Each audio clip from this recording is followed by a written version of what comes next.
going to go ahead and begin, and then we can give Hawk the rundown. All right. The previous session, it was called Wolves on the Vold, as the group finished up the semantics with their with Illyria and with Brendan. You guys decided on what you were going to do with all the funds that you're going to get for the first Zentarum caravan, guide towards the north to Red Larch. What did take, just under a 3 days journey, seemed to have been a success. As you said goodbye to the three little brats, known as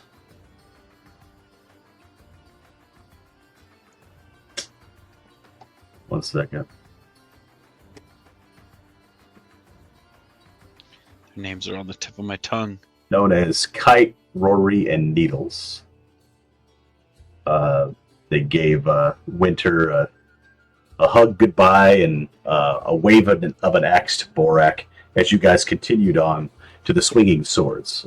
When you reached the Swinging Swords using your credentials, or at least Sabastian's credentials to enter, they were met by Kylesa, the owner and proprietor of said location. After getting a little bit of food, not that Borak doesn't want more food after eating at the Droth's fine poultry, having a couple of skewers of fried chicken and grilled chicken. You guys sat down, talked over what you were going to do with your earnings, and with you were going to be swayed by Jack Torber's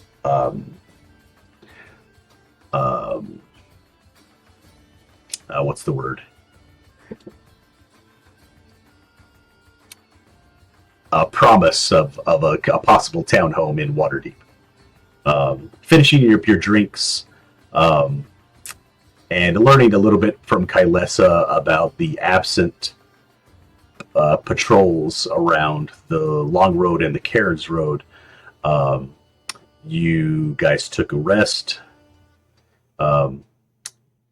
Borak tried his best to look through Elminster Almar's book of strength training, but he got lost in the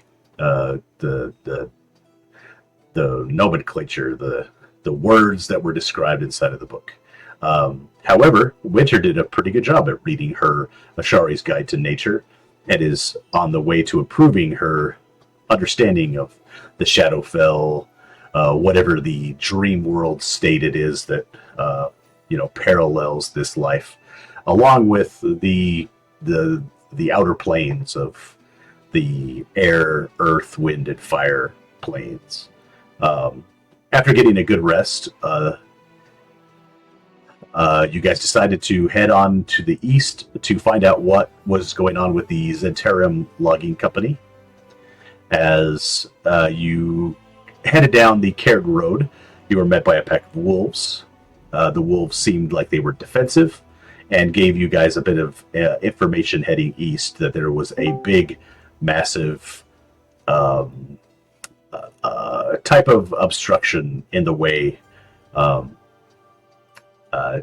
towards the, further on towards the east. As the weather turned, you guys hurried your way down the Cairn Road, eventually reaching the Bargewright Inn. Entering into this, what you guys did not realize, a pretty foul-smelling inn. You've jumped inside, bested the weather that you just ran into, and are about ready to take a long rest as you've nestled down for the night. And so that is where we begin. As you guys wake up, you hear the sounds of a few individuals downstairs. The wood and the rot that you didn't realize that you were existing in makes you kind of a gasp at the poor conditions that you are in, having just been in a fairly nice location at the Singing Swords. So, honorable mention, what would you like to do?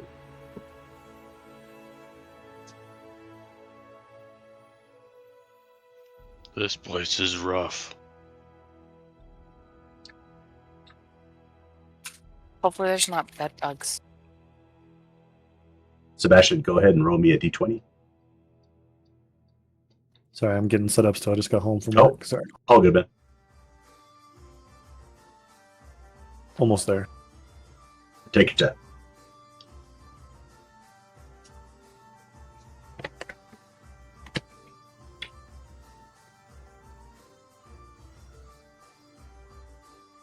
All right, 17. Like my U cup.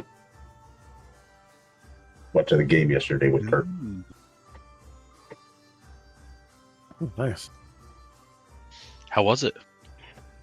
The game, we won 51-47. Oh, jeez. It was Close. crazy. Sounds like a close game then. People were leaving Oh, man. because they thought it was going to. Other Sebastian, BYU yeah, they did.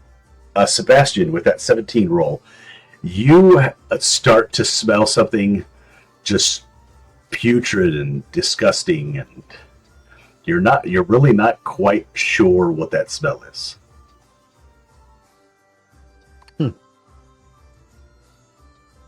Oh, is that me? I'll Okay. sniff in the air. I don't think we smelled it till we walked in. Borak, you notice the smell of manure.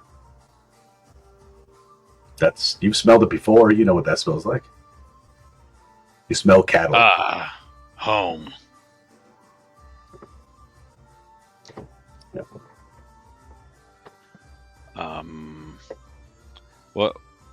What else do we see in here? All right, so just inside of the building altogether, it's derelict. Like right now, you might be in a room, but you might be downstairs. You do see a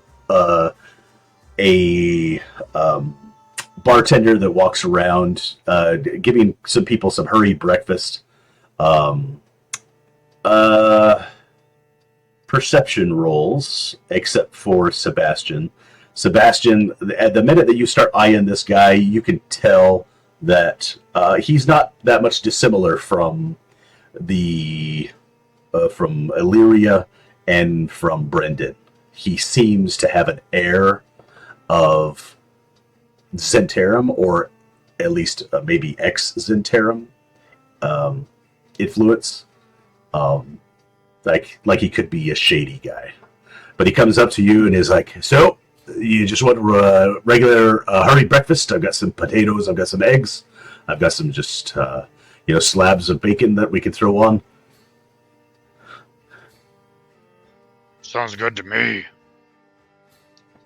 And within a few moments, he walks away.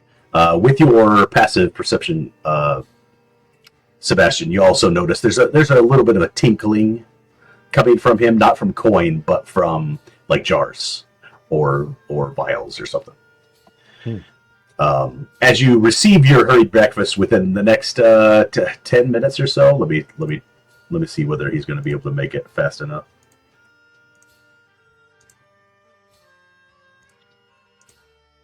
I think, too, we'd probably go and find a place to sit. Actually, yeah. So as you guys go down to sit at, there's a couple of round tables. There's only like 3 or 4 of them around, and this is when you guys begin to recognize. There's like a lot of hurried individuals that come in. They eat, they leave, but there's not many. There's no Alliance members. There's no Gauntlet members. It just seems to be like merchants, a lot of people with tools, a lot of people with little knickknacks, maybe things that they might be selling. But yeah, within a few moments, like he actually has a really, really hurried rush breakfast, but it looks good, and he did a good job with it in a short amount of time. Dang. Oh, that's pretty awesome. The surroundings are very. There's no ornateness to it. It's wood. It actually looks very old. There are little makeshift areas that look like they used to be stone with wood overlain on top of it, and so almost like something else was built on top of some pre-existing construction. There's a little bit of roundness to the area, and so it almost looks like the workings of some type of tower that was makeshifted into an inn.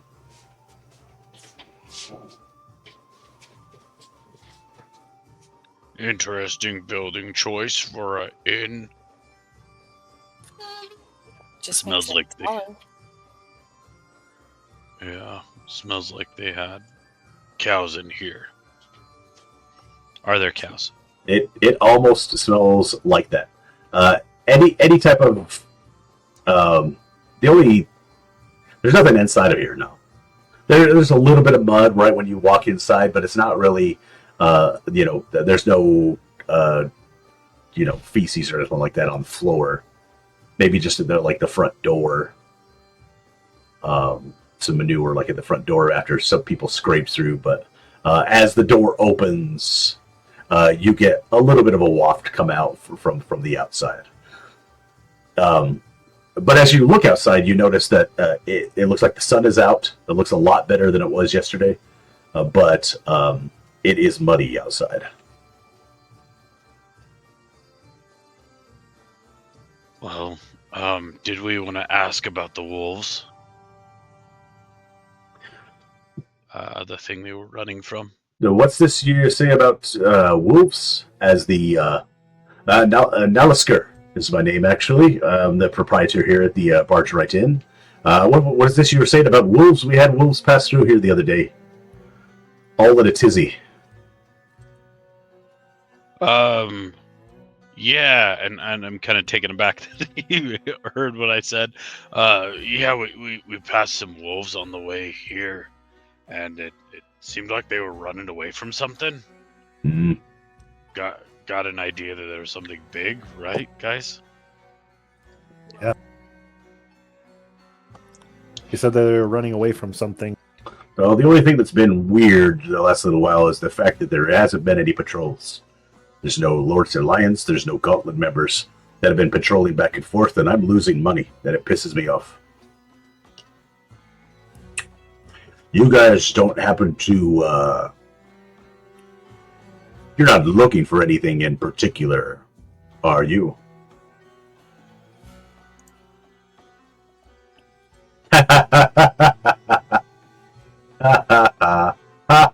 That's funny. Oh, that's great. It's accurate Sorry. too. That's couldn't pretty. help it. It's pretty accurate, yeah.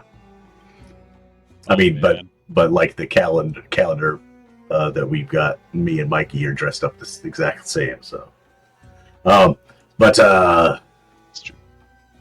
yeah, it's been pissing me off. So yeah, are you guys like in the what's the word? Are you guys looking for anything out of the ordinary? Let's say something I can show you. I'm gonna look at Winter. She's got all the street cred in our group. See, I like to, well, since the Zentarum joined up with the those people down in Waterdeep, there hasn't been really a necessity for some of the things that I get out from the it is this forest over here, the Hyatt Forest off to the east.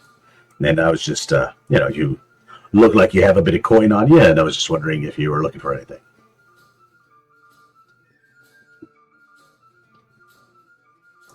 if Winter remains quiet, I will also remain quiet, trying to be like, oh, this must be some like good tactic. Go ahead. What were you gonna say, Winter? Sorry, my kids are screaming in the background. Oh, Quite that tail end there. I'll chime in if you want. I was just gonna say, Borak's gonna follow your lead. He's basically asking if we have some coin we want to spend on something new or something that he wants to show us. well, as long as you don't tell any of them, Alliance members or those God members, I've got, and he pulls out a couple of little vials, like these little teeny vials with like round, spherical with just a little tiny little bit of a neck and a stopper on the top. I've got a couple of these vials that I pick up whenever I go over to the high forest. I get stuff called blister root, nightshade, wisp fern, all sorts of different things that can let you slip in and out without any problems, if you know what I'm saying. After that, for a few seconds, like somebody comes in and asks for an order, and he rushes off for the next couple of minutes to take the order, have it cooked up, and thrown out on the table. And he looks over towards you guys, wondering if you're interested at all. You think I should hide my badge? Oh yeah, I think you should really hide your badge. I'm gonna very carefully get away. Sure. And then when he comes back, you should say, yeah, we're definitely not going to tell any Alliance members. Go ahead and give me a sleight of hand. Sabastian. 10. Okay. As you do so, he goes about his time, but like he kind of like eyes you for a second as you fidget for a second, and he reaches into his pocket, and you see him like fidget for something else, and he pulls out a couple of other potions that are more triangular instead of being round, and he's like, "Okay, I've got a couple of others if you're looking for anything." And he walks off for a It's gonna second. look like I'm adjusting my internal parts. I think you're supposed to go to the bathroom for that. There's just some screws and gears. Go ahead and give. I'll kind of wave him down too if he doesn't come from what Sebastian's doing. Okay.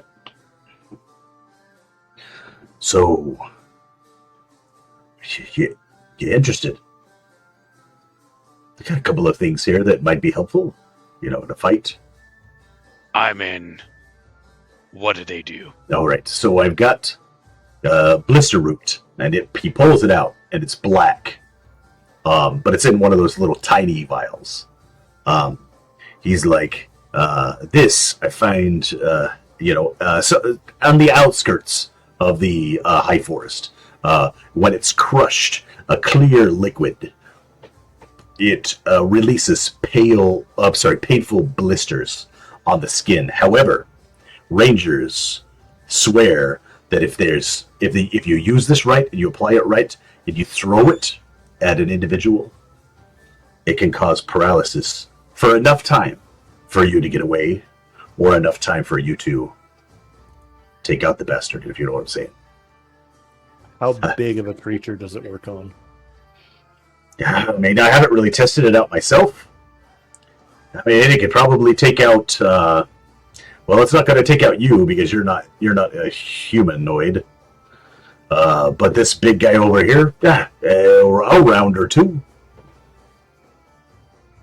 That would be fun. He pulls out like a deep purple berry kind of looking one, same little vessel around. There's almost like a jewel-like purple hue that's coming from this. He's like, this one's made from vertigo and delirium. It's called Nightshade.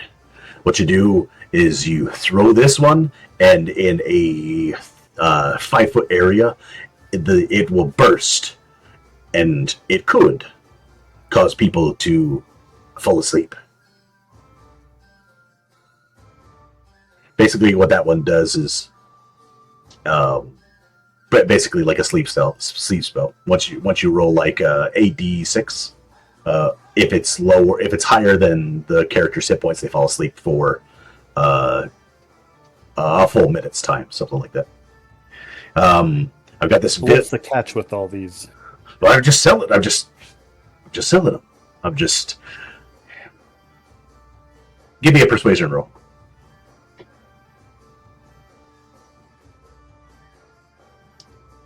It's going to be 19. 19. See, out of here on the outskirts, we used to make a lot of these items for the Zentarum. It's just that now they're, amongst the groups. They're amongst all of the guilds and all of the factions over there in Waterdeep.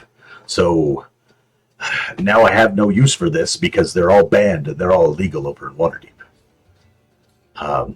But, every so often I do find a couple of characters that want to get into a little bit of trouble, and I need a little bit extra coin when it can come my way.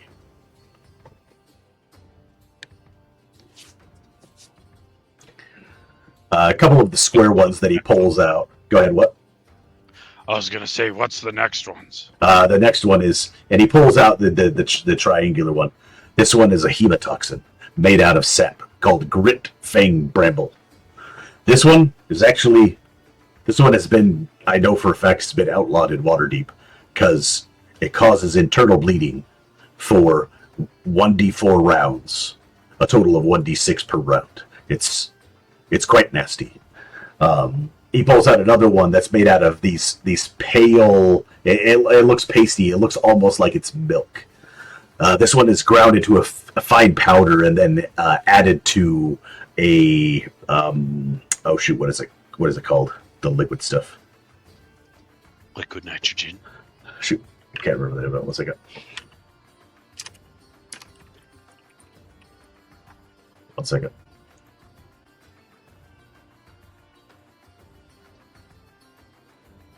Oh yes, then it's added to a suspension. So it's added to something, some kind of liquid that will force it to cause blindness in a character for 1d4 rounds. And then I've got this fungus. This fungus does pretty well. It's known to come from one particular tree within the high forest that, when fused together with its suspension, can cause poison for 1 full hour. Anyway, they're 10 gold piece a vial, so let me know if you need something. As another customer walks in and starts to order some food. I'll buy them all. Yeah, I was just gonna say we should do one each for sure. Just for fun. All How right. many do you have of each? After about 10 minutes or so of him getting some food for the next guy. 1 second. All right. So I've got 5 of the blister root. That one causes paralysis for about 1d5 rounds. Of the nightshade,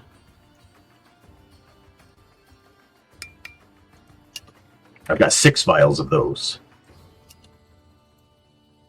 I just skipped over one. There's this stuff that we get from the Mirror of Dead Men. Ghostly spores. This one can charm an individual for 1d4 rounds. I've only got 2 of those. That one's called the Barrel Wisp.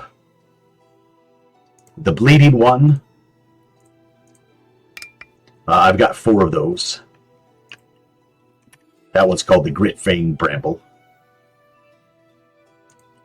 The one that causes blindness, I've only got 1 of those. And lastly, the fungus one. I've got 2 of those. That one causes poison condition for 1 whole hour. Remind me your Well, I am the innkeeper here. My name is Talisker. All right, Talisker, here's what we're going to do. You're going to put all of these vials in a small chest for us, and you're going to give them to us, and I will not shut your establishment down. And I'm going to set my badge onto the table. Although we weren't going to show that. I had no idea. Go ahead and give me an intimidation check.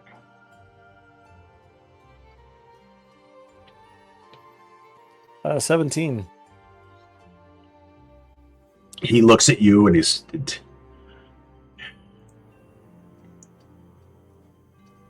So altogether, 2, 3, 7, 13, 18... 18 vials of potions, all at 10 gold piece. You know they won't be able to shut me down. I'm right outside of Wormford, and they need places like this. I'll give you the whole lot for 90 gold piece. How about we do 100 gold pieces, but you always keep 5 of each on hand for us should we ever arrive in this area, and nobody needs to know about this. Yeah.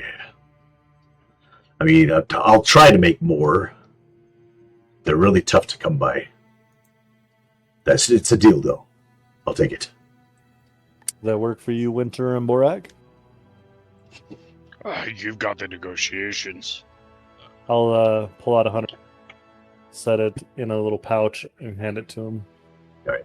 So he hands you over 5, and I'll put this in the chat. Borak, you want to add it to your inventory? I will do party inventory. Okay, that works. All right, do they exist or No, are they custom? no, they're custom. All right, that's fine. Yeah. I'll send it to your chat. Let's not do that chat. I'll do it in this one.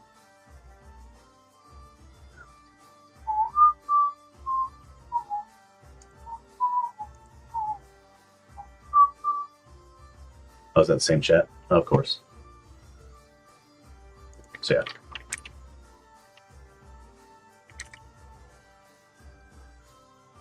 Not that. Yeah. And also, going forward, just let us know when you have cool new stuff instead of sneaky to us. At least for us. I've got to be sneaky because I don't know who I'm dealing with. And it's part of the atmosphere, too. It's got to be believable. Milligram actually, which is 6 vials. Do you have any rooms that have like secret compartments in that we could stash these in whenever we come and just access? You can just come and talk to me about it if you want. I mean, whenever I get them, I mean, I can hand them over to you. But like I said, like they're not easy to come by, and plus they only grow during certain seasons. Well, just put a little aside for us here and there, and I think that should be good.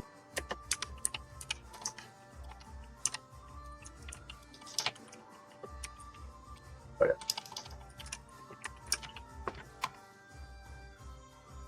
Sorry, I wasn't going to do that, but I just remembered I'm or something. Or neutral. Am I cutting out for you guys? No. You're here. Only every now and then, but it's like a single syllable. Okay, cool.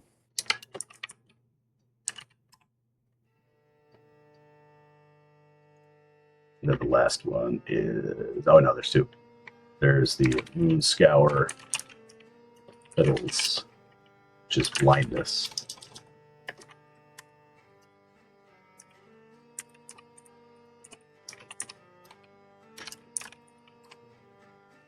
And then the last one is the Tallow Cap Fungus, which there's 2 of them, and that is poison condition for 1 more. There you go. All right.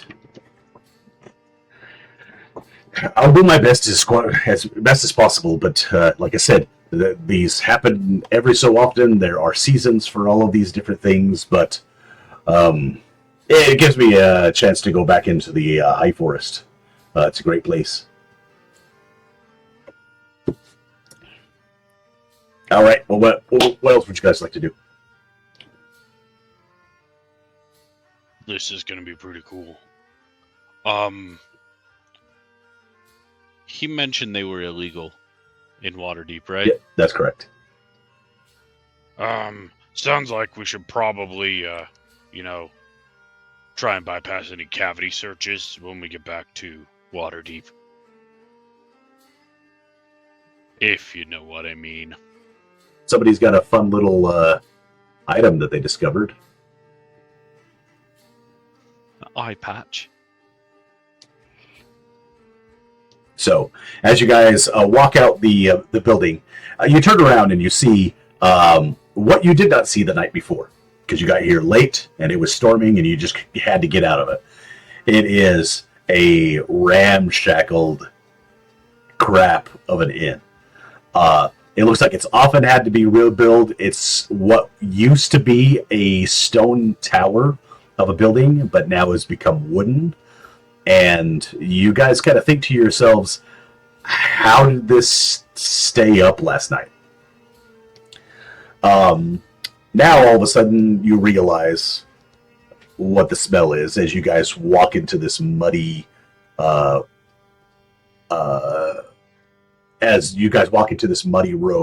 just outside of the Bargewright Inn. There are makeshift blacksmiths. There are dealers buying and selling livestock. There is a whole consortium of individuals that are just outside flinging their wares. You see two concentric circles that are built with protective walls that it looks like get closed up at night for an available fee. And this is kind of what it looks like. Well, sort of. It's just this little area right here. And as you get this waft and this smell, Sabastian, for the first time, you're getting an idea of what, this smell, these fumes. You just haven't smelled them before. Oh. Off to your east, you see what is the Dessarin River. However, it is several hundred feet down, nearly 800 to 1,000 feet. As you approach this bridge, there are two also concentric circles across from each other that make kind of like a makeshift 10-foot, 15-foot dais for individuals to protect. However, there are only two people standing outside.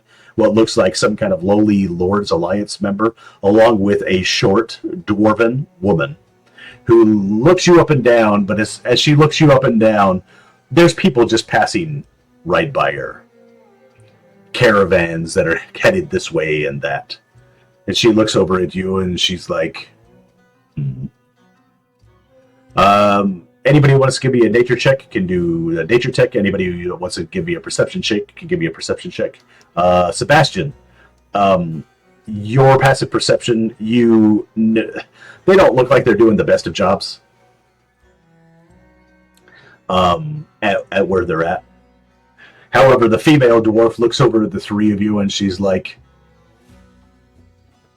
if you're going to pass, you need to present yourselves and the reason why you need to pass across this bridge.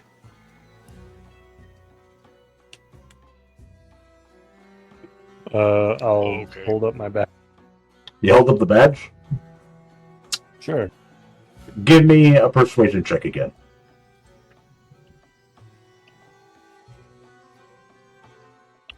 15. 15. Do you have any papers to go along with that badge? I'll hold them up. she walks up towards you. She's just about 5 feet away from you, and she looks at the papers, and she's like, so you're coming from Waterdeep, I see. Oh, that's... So, you've met Captain Windar, have you? How's that old crabby bastard of a dwarf? I don't feel like sharing information with you. We just like to pass. Oh,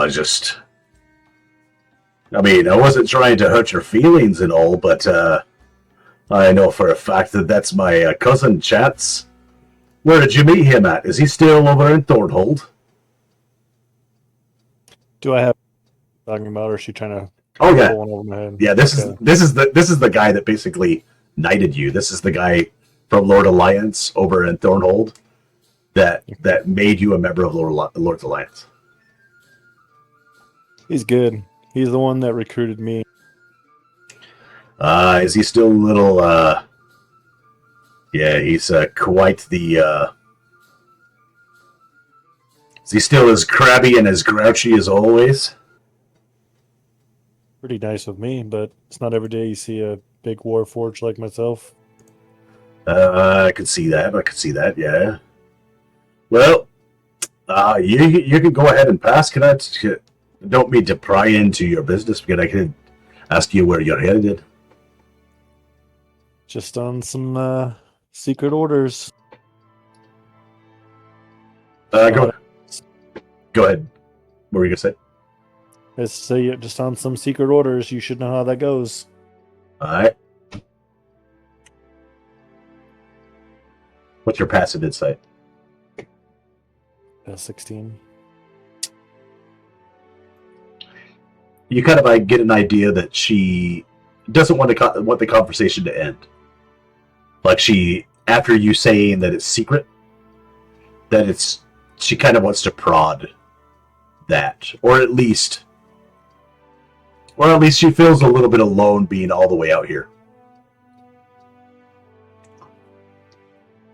What's your role here in town? Oh, my apologies. I am Guardmaster Chalaska Merrin. I am also a Lord's Alliance member.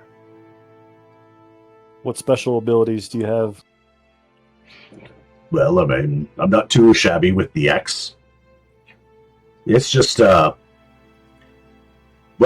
we haven't seen any patrols for the last little while, and we were worried. I can't really leave my post, and I really can't. And she points back, and you see like just this shoddy work of a Lord Alliance member that should have been like kicked out of the organization a long time ago. And this is all I've got to help protect this bridge. It's, if you haven't realized, this is the only thing that goes between here and the high forest. And we've got to protect this bridge, make sure that it stays up and that it's sturdy. Oh, just the two of you. Yep.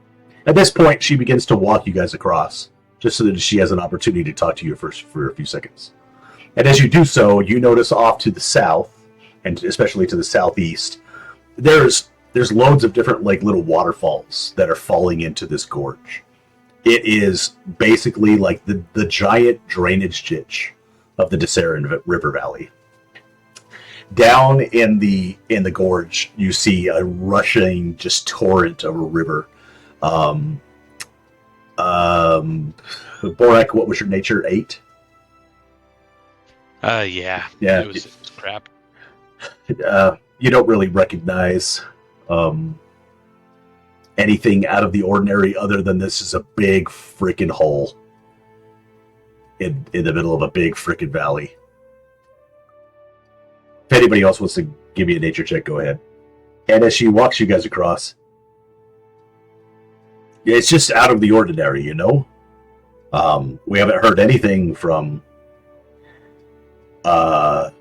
any of the Zentarum that are out there. So there's headwaters out toward the northeast that are patrolled by the Summit Hall, by Lord's Alliance and Gauntlet members. But we haven't heard from them. There haven't been any logs that have come this way. It's a mystery. And like I said, I can't leave my post. At this point, you guys have gotten across the other direction. River, Winter, you can tell that from the water below, it's raging a lot more because whatever rainstorms that just came through, just downloaded, just a deluge. And so it's probably a lot faster down there than it normally would be. Hence the mud and the ick and the just perpetual muddy environment that you guys are in right now.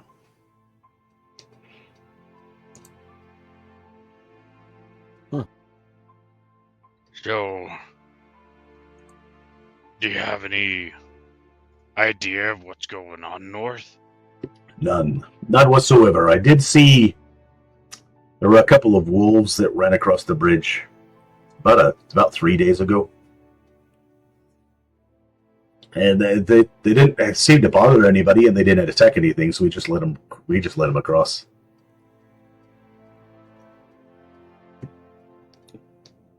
Other than that, yeah, it's just getting a little bit lonely out here. And as you guys cross over, you enter into this tiny little hamlet, about 15 minutes to your east of Womberford. That's just on the other side here. Well, again, Shalaska was my name. It was a pleasure meeting you all. If you're looking for the Summit Hill and Summit Hall, you'll find it straight to the north, and she points out a road that does go straight towards the center and then diverts straight north, and that kind of like it follows the same path as the gorge. So you see it undulate over a couple of the hills to the north. I think that's the way we should probably head, right, Sebastian? If we want to keep looking into this patrol stuff. I believe so. Winter, is that right? Winter, go ahead and give me a D20 roll.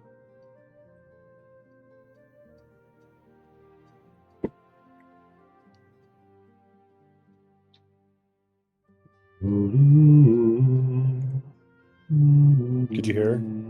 Yep. But I couldn't hear her, but I saw the roll. Oh, I don't know if her mic's muted or not. Hold on. All right. With the 17 roll, as you guys get across, the sun is out. It's actually a very, very nice day. A little bit hot, but because it was so cold yesterday, you guys don't mind it too much. As you reach the western side of Wormford, it's a tiny little town. It's a small little hamlet. Almost no reason to describe much of it. However, you do see a few grain mills that are set up in different sections of this town. And you notice that the mills that are spinning seem to be in these little creeks, and those little creeks go off to the west and what you would assume reach the Dessarin River Gorge and spew down into that area. For some odd reason, they did that.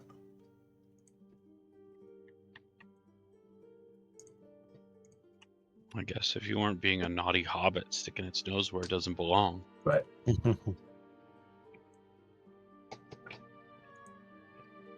All right. In the meantime, as you enter into this little hamlet, there are a few townspeople. It's kind of a sleepy little area. Along with those grain mills, you see a few tiny shops, people out selling a few wares, loaves of bread, other things like that. You do notice a couple of individuals that are in the center of town. They're kind of like just looking at people that are darting left and right. With your passive perception, Sebastian, you recognize these people not so dissimilar from the innkeeper from Nalasker. A little bit of Zentarum air to them.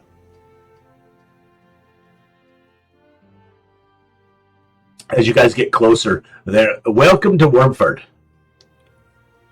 Are you needing any accommodations? Do you guys need supplies? Hey, young orc there, man. Would you like your boots shined? Who's talking?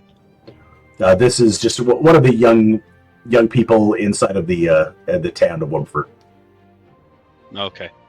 So you are known for being Wormford, but we go with Wormford because that's the way that we talk here. Ah, I see. Yeah. Yeah, I was hoping that completely discombobulated you, Borak. Absolutely. Yeah. WOM versus WYRM. Wormford or Wormford? Yes. It's like there's a county. They call themselves there's Worcester. Worcestershire. It's Yeah. Worcestershire. They Yeah. call themselves Worcester. Worcester. Yep. And then there's another place that's kind of weird like that. I can't remember. It's a county. Yeah. I'd like boot shining. We're gonna be traveling a bit. Yeah. Look to these other two. We should probably stock up on some good stuff. And we've got a couple of people that live around here that can help you out. There's some breads, there's some meats that could keep for a few days if you're heading north to Belliard. Altogether, the shoe shine, a couple of loaves of bread, and some meats can run you just 1 gold piece altogether. Awesome. Yeah, I'll give him a silver piece on top of that. Sebastian, give me a D20 check again.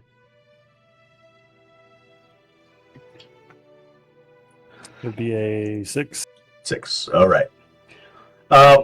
After getting your shoes shined, after a few minutes, you guys start to head north, heading up what is the Dessarin Road. From where you're located right now, you know that it's probably going to take a full day's journey to get to Summit Hall. As you're walking through this area, it doesn't look that much dissimilar from the area off to the west, except this one is a lot more undulating hills that go up and down. So for a few moments, you're kind of absconded, or you can't see to the other side of the hill until you reach the top of it. And slowly, as you guys start to head north, another slight rain shower hits you guys. Unfortunately, Borak, muddying your boots from the shine that they just showed. Shine was worthless. No. Go ahead. Borak, go ahead and roll me a d20.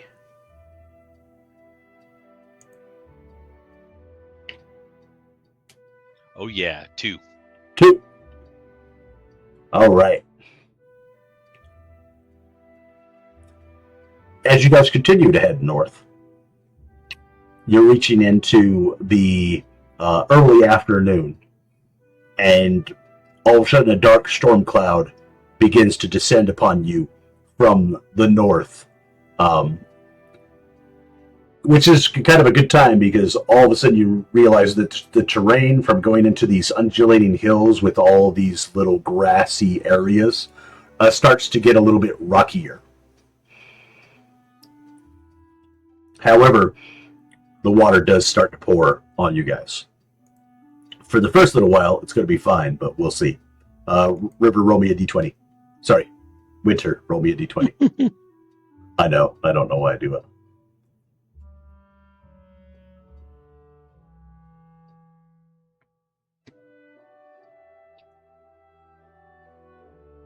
I don't see it. 1 second.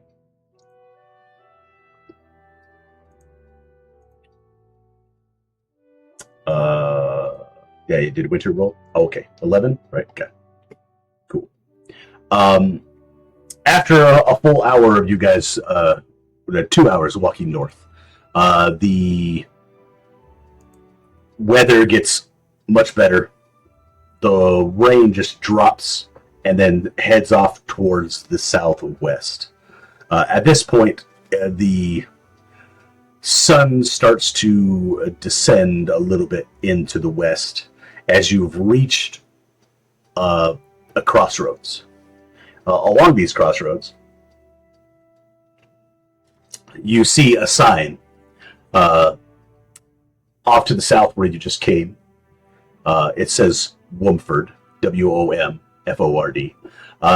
A sign points towards the north, which says Belliard, and there is a sign that points off to the east, and it says Summit Hall.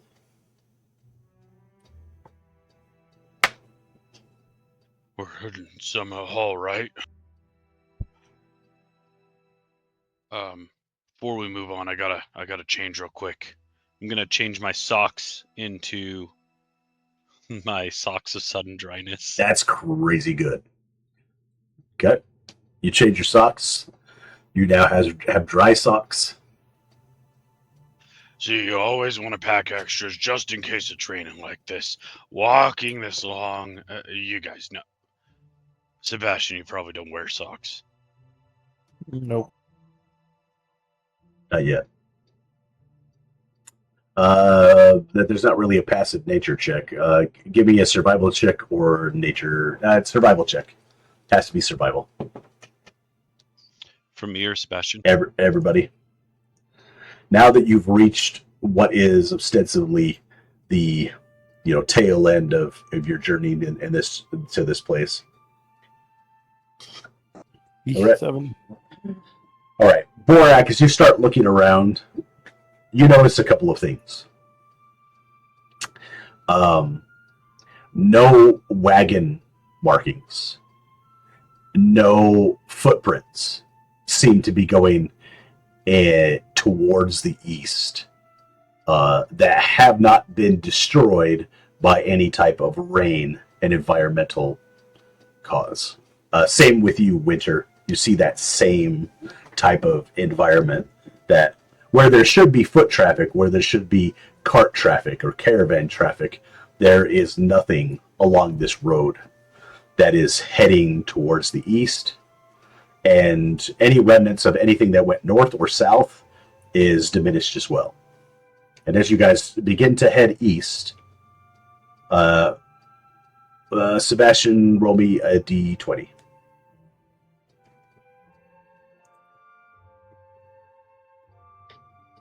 15. 15. All right. The weather starts to get a little bit nicer. It's not really warmer because the sun is descending. However, it stayed status quo as you guys head off to the east.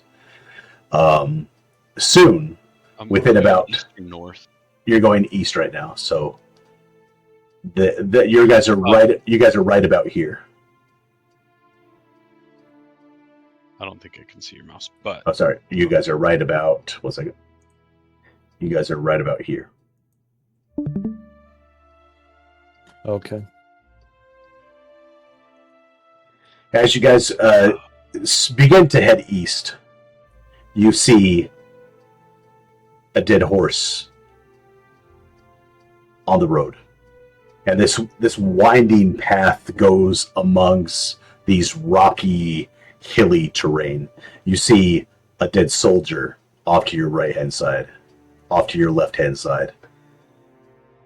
You continue on for another 15 minutes, and you finally see just the semblance of a building, of a tower, of what is Summit Hall.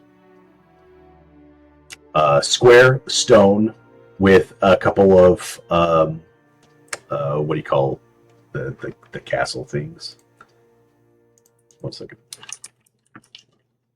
parapets. What do you think killed that soldier? I'm gonna go and inspect it when I can. The soldier, and didn't you say there's a dead horse too? There was a dead horse. You've already passed. There's a couple of dead soldiers as you pass by as well. It's basically just like the parapets. I think are the right. Like the tops of a castle. Yeah. So the battlements are the things around it. So yeah, you see about 2 or 3 towers along with the battlements. So the little carvings out for people to shoot out of, right?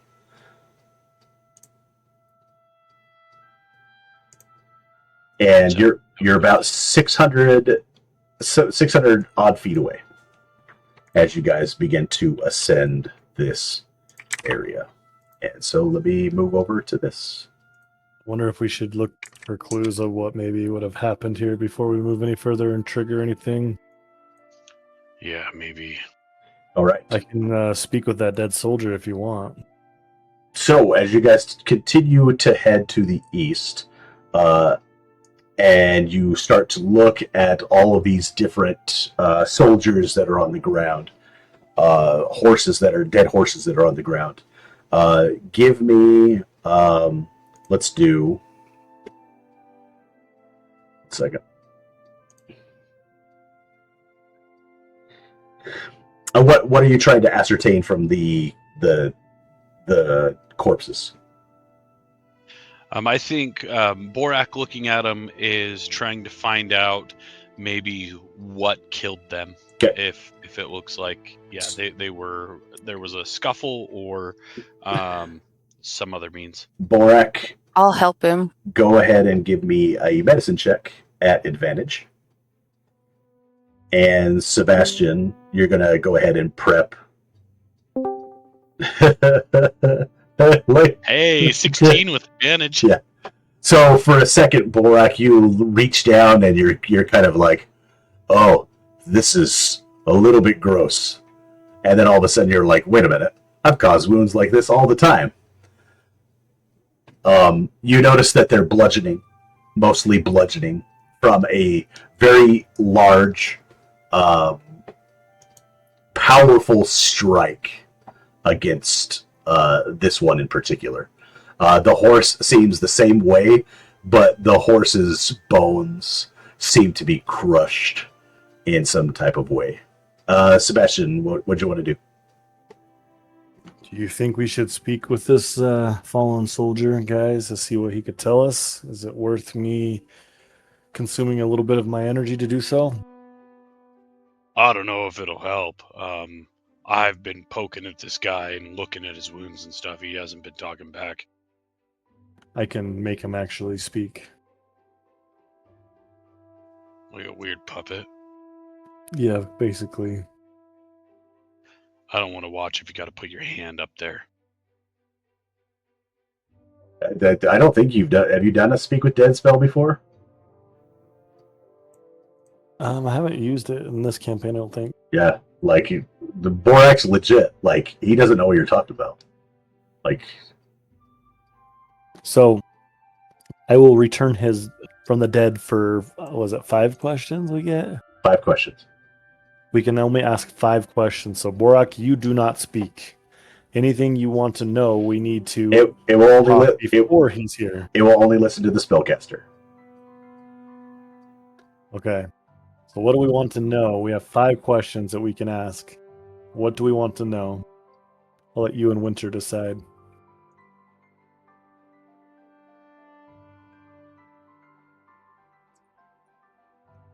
What killed you? I give Winter a thumbs up and just kind of like keep shrugging.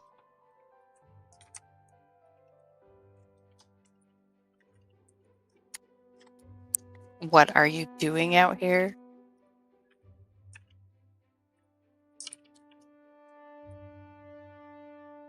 Gets really excited, holds up his hand, and then goes like, You can speak now. oh. Just not when he's alive. I thought you... Okay. So after you cast the spell. Now I forgot. Maybe we should write these down really quick. Winter, do you have a book or parchment and quill? Don't you have an amazing memory that you should remember everything? My character, Keep mine. yes. I'll write him down.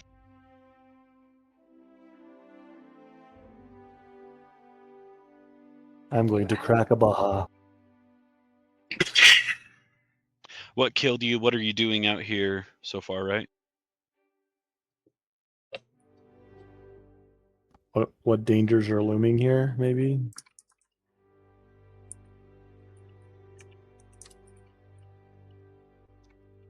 Maybe there's more than one, you know?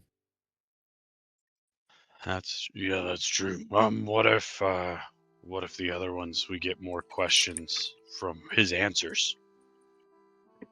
Yeah, just ask those 3 and then leave 2. Yeah. Do we have to ask all 5 before it can go die? I'm not sure where I feel about this on the religious side.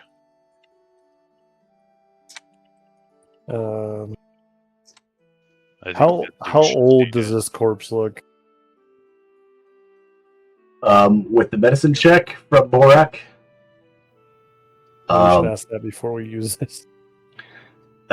probably about. I mean, he could probably ascertain that it's about 1, 2, 3 weeks old, somewhere around there, with that medicine check. Is he past 10 East-ish. days, Borak?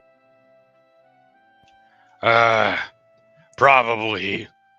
Anytime I've killed something and it's gone to this state before I've taken care of it, yeah, a couple weeks. Is it within 10 days? Corpse must have a mouth. If the spell fails, if the deceased creature was undead when it died. No, the spell also fails if the corpse was the target of a spell. Oh, of this spell. No, so it doesn't have a time when. Right, yeah. Okay. Yeah, you can't use it again for a whole 10 day. Okay. A whole week. I'm going to cast Speak with Dead. All right. I'll be right back.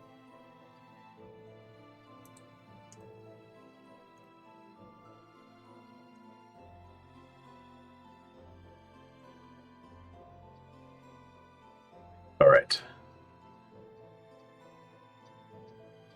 Do you have incense to do your whole thing? I think I have it. I think you do.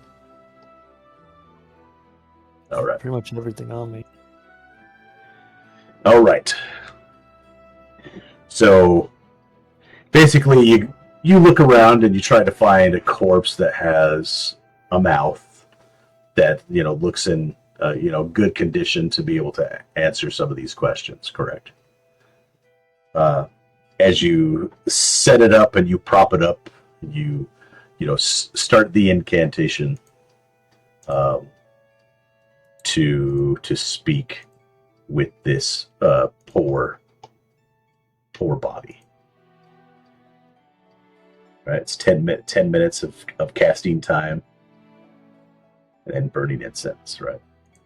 All right.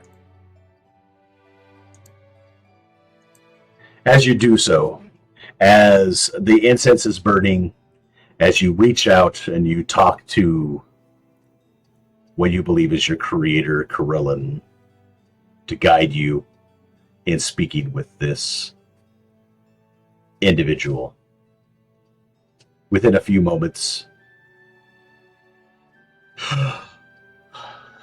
the corpse opens its eyes and looks towards you in reception to your spell that you just cast.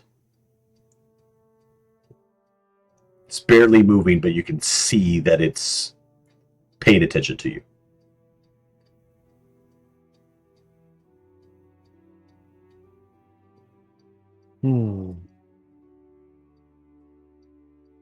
All right, Borak, you have our questions.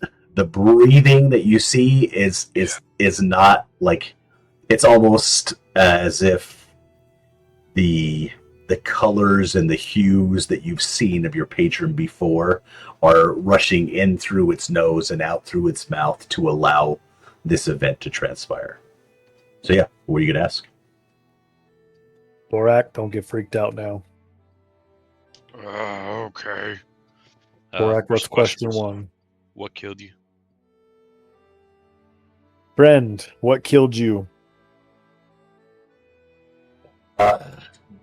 Giant troll.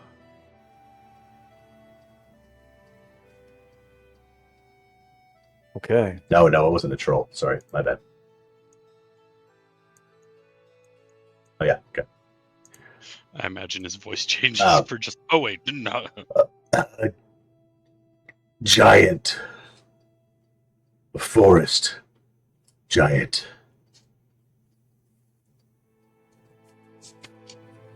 Forest giant. Okay. Borak, what was our next question? What were you doing out here? Did you say that just right then? I said Borak. Okay. Yeah, I you did. addressed him specifically. Okay. Yep. Okay. Brend, what were you doing out here? My patrols, my job as order member and follower of Tyr.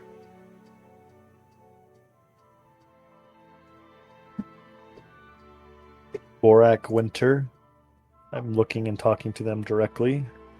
What information do we require? Oh, there's one more that says what dangers are around. Friend, what other dangers are around that you guys were preparing for?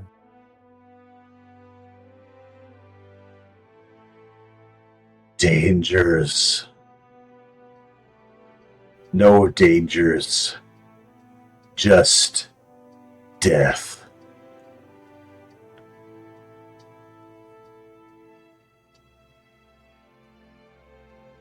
I'm gonna look towards Borak. Should on that one. we? That's 3. Should we ask where the giant came from? Oh wait, they said forest giant.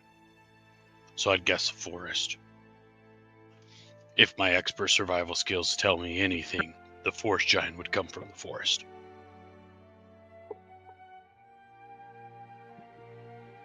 Borak all of a sudden gets a headache.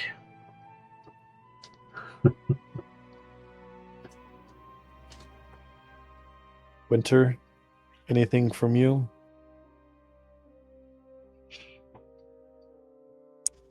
I wonder if he knows how to kill it. Or avoid it.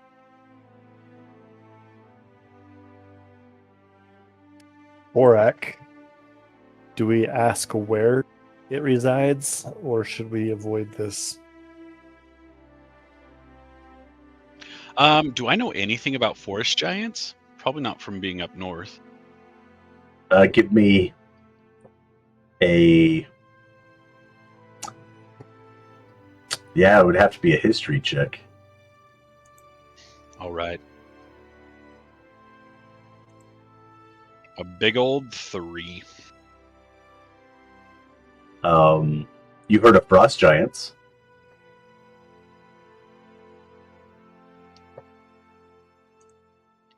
Yeah, I don't know. Maybe we should go find it. I think it'd be worth it.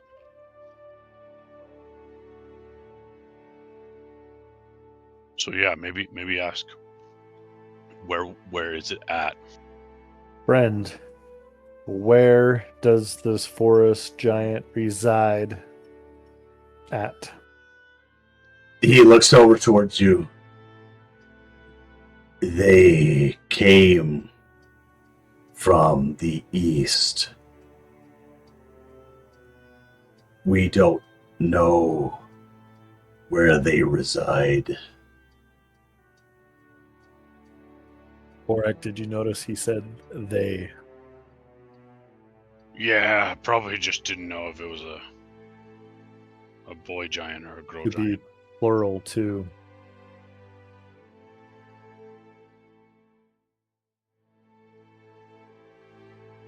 I'm just trying to make this fun. I'm sorry. Last question. His I, pronouns are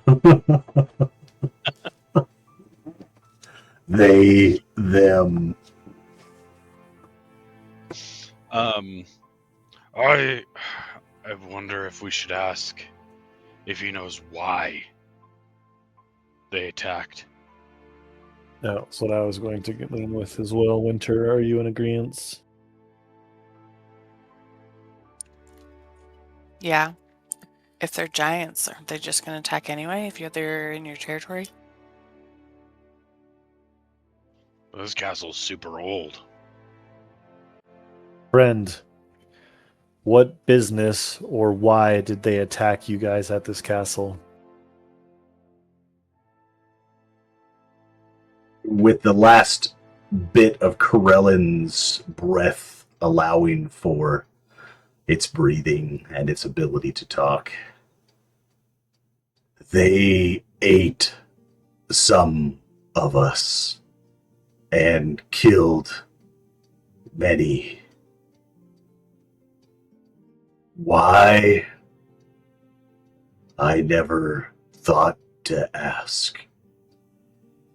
And then and then he slumps over. The last bit of soul that was there escapes his lips. That was kind of gross. At this, all of a sudden you hear a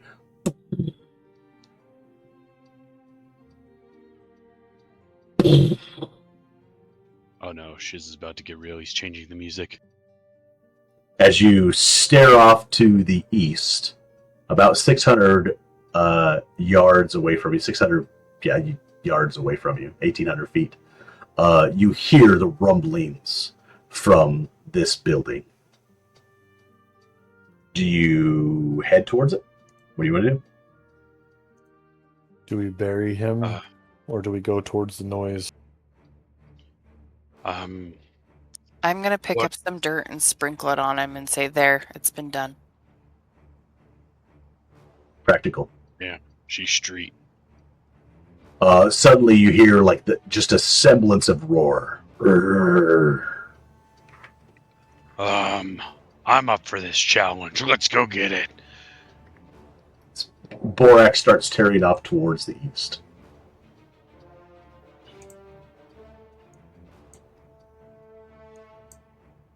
I'm going to follow Borak. All right. Borak, Sabastian, Witcher. Nadawoda? I'm going to, as we're running, which one was it? As you start to head up towards the east, you see that this road all of a sudden diverts just a little bit. It begins to wind. And the reason why it's winding is because it needs to go up about 40 or 50 more feet. So as you guys head off to the left just a little bit, it then winds over and then winds around. So the entrance that you see over here is not necessarily the perfect entrance for this hall. However, as you guys get up and get to this area, you hear the thunderous once more. What were you going to do, Sebastian? Is it daytime? It is actually just dusk. It is. Yeah, It's getting I was dark. going to cast dancing lights. Then that's what I was going to do. Okay. So as you Put one around each of us. as you throw up the dancing lights, all four globules enter into the air and start to follow you guys. Anybody else?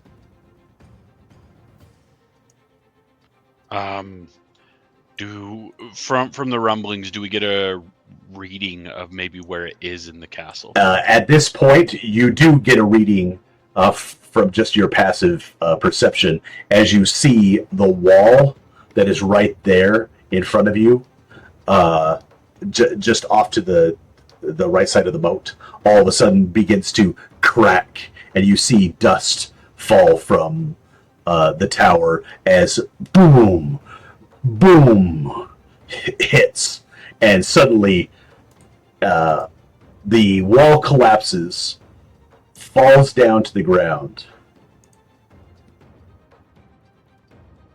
Excuse me. As a scattering of rocks spew across this moat, allowing for a makeshift bridge that goes into the rest of Summit Hall. As What do we see? As you do so, you see this creature begin to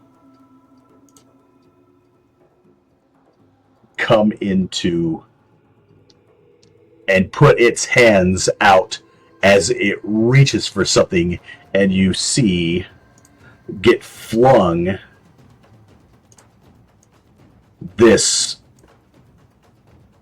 weathered,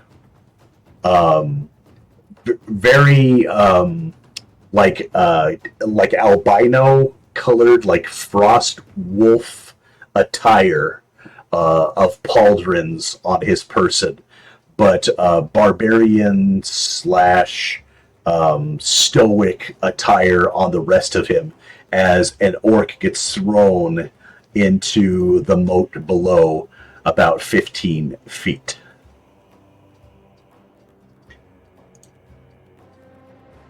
And the stone giant looks out, looks to the left, looks to the right, and just bellows once more. So with the dancing lights up, let's go ahead and roll initiative.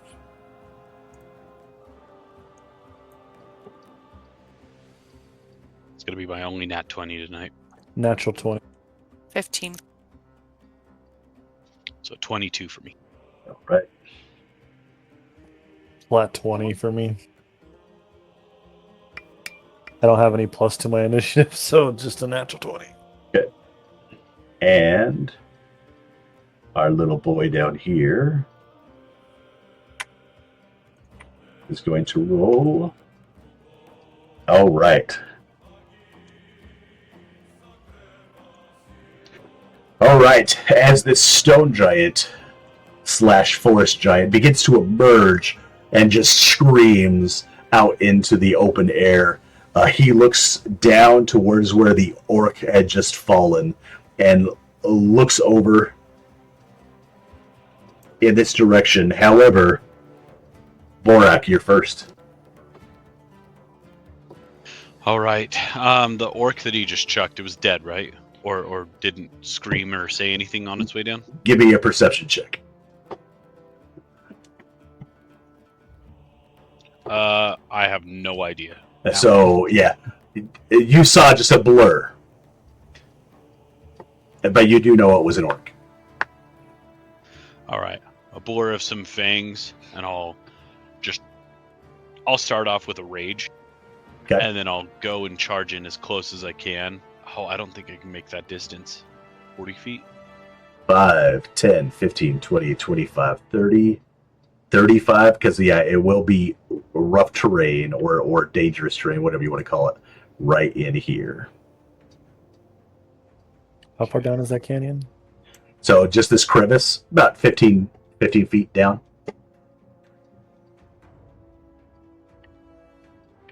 Let me see. Oh, I've got a javelin. I can chuck it. I've got 2 left.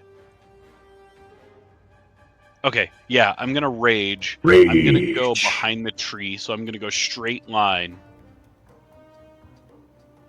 Oh, sorry, south of the tree. I'm just going to go in a straight horizontal line in front of the bridge. Yeah, about there. And then I'm going to chuck my javelin. I believe it'll be with disadvantage. 5, 10, 15.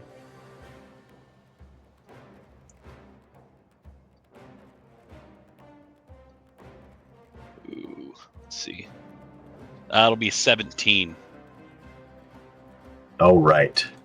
As you get closer to this giant, this forest giant, you do notice that there is makeshift armor all over his body. It looks like a lot of different metal pieces, metal plates that could be used for protective roofing or something to that effect, which does give him somewhat of like a splint mail or plate mail armor on his body. However, your spear just happens to go right through one of the little sections that are split, and whoop, it does hit. Awesome. It'll be 7 points of damage plus raging for 9. Perfect. Your spear now thrown and gone. What do you do next? One of them. I will actually take the second one and throw it as well. Okay. So my last javelin. Also disadvantage because it's not orc blood. Another 17. Yeah, 17 does it. Just aiming for the exact same location, you're able to hit through that split. All right, and this one will be 11 points total of piercing. 11 points of damage. All right.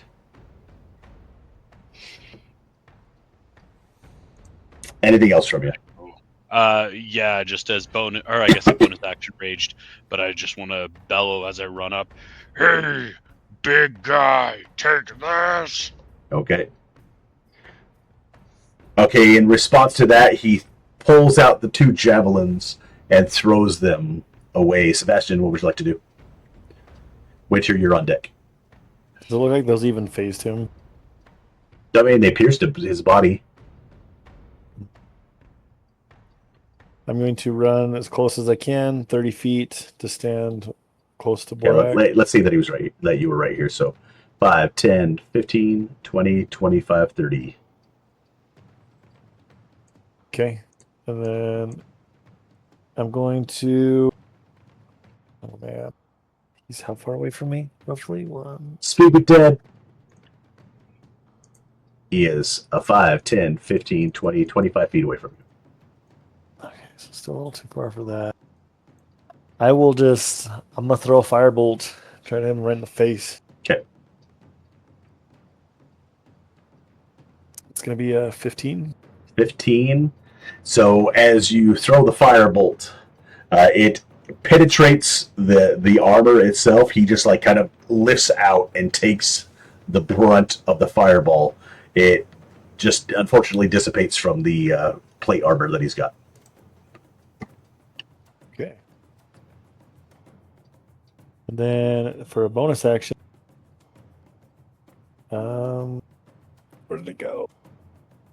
It's been a minute since I've looked at my combat stuff. It is called... Oh, it's the one that puts people's armor up. What is it called, guys? It is... what do you call it? 1 second. Shield of Faith. Yes. So as a bonus action, can I cast Shield of Faith on Borak? Okay. I believe that's the way that one works. Let me check. Shield of Faith is a buff. You have to be Concentrating. 60 feet away from it. You need to concentrate, and basically, yeah, you take out a small bit of writ script to your boy Karelin, and yeah, so now you're concentrating. Yep. And so you get +2 bonus AC, Borak. Heck yeah, puts me at 20. Okay. And that'll end my turn. All right, Winter, you're next.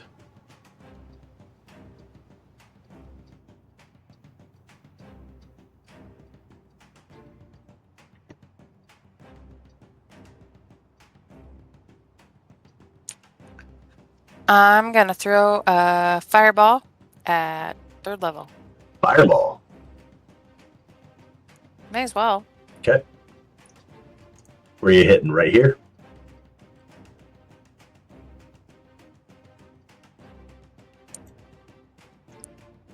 Yeah, I kind of want to aim for his chest. Okay.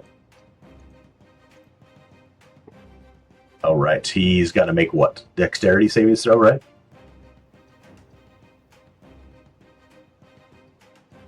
Yeah, 15. All right. He rolls a 9. Go ahead and roll your damage. 25. Holy crap. Hit a lot of 1s and 2s. Oh, 86? What level did you do it at? 3? 3rd level, Three. yeah. Yeah. Oh, yeah. That is a lot of twos. 2, 2, 3, 6, 5, 4, 2, 1. That's still way high, right? Like 8d6 is potentially 48. 48. 48. Half of 48 is 24. So yeah, you did barely over half. So okay. You can do it. Belt his freaking armor. All right. Anything else you want to do, Winter? I want to just stay where I'm at. All right. You stay where you are at right here. Okay.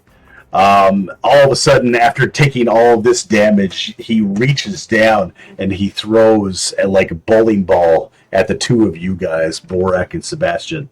Okay. Oh, you guys are lucky. 13 to hit. That's a miss on me. All right. He jumps over the little chasm, and you see him do a similar action, which you have done before, Borak, as he just takes the giant club and swings it down and then goes down on your head. That is a 17 to hit. That'll miss. That will miss. Shield of Faith. And then a 15 to hit. That'll also miss. Okay. Or probably more likely the Corellan shield around me just... That's right. Just for a few seconds, as the giant club is coming down towards you, you feel like the slightest tug, and it moves you out of its direction. The slightest tug moves you out of its direction again. All right. Anything else? One for the tugs.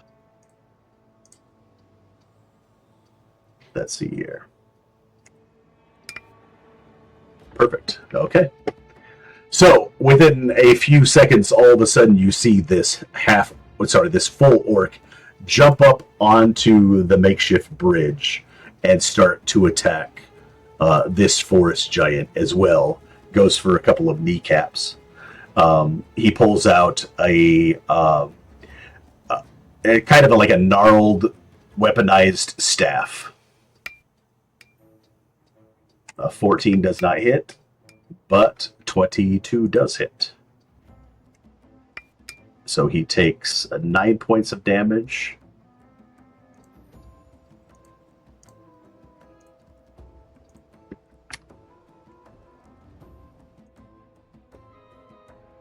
All right. Once that damage is taken, you see the staff that he wields, and he goes down into some kind of stoic-like position. All right, we are back at the top of the round. All right. I'm going to shout, "You can't even hit me!" And I'm going to wrench orc blood from its sheath on my back, and I'm going to take 2 swift attacks at its ankles. What's your passive insight? 10. 10. Okay. Go ahead and do your attacks.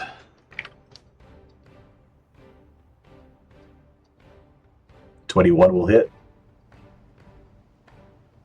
Yeah, so 21 for the first and 11 for the second. Am I considered flanking by any means? He is pretty big, so... Yes. Okay. Go with advantage. Hang on. Okay, I don't know why I'm doing these together, but so 21 for the first and 20 for the second. Those both hit. As you wrench through those plates, just a little bit of it comes off, and your scrape does 16 points of damage. 16 points of damage for the first one. Okay. And then 16 for the second, though it rolled the same exact numbers. I'm going to refresh and reroll. Sure.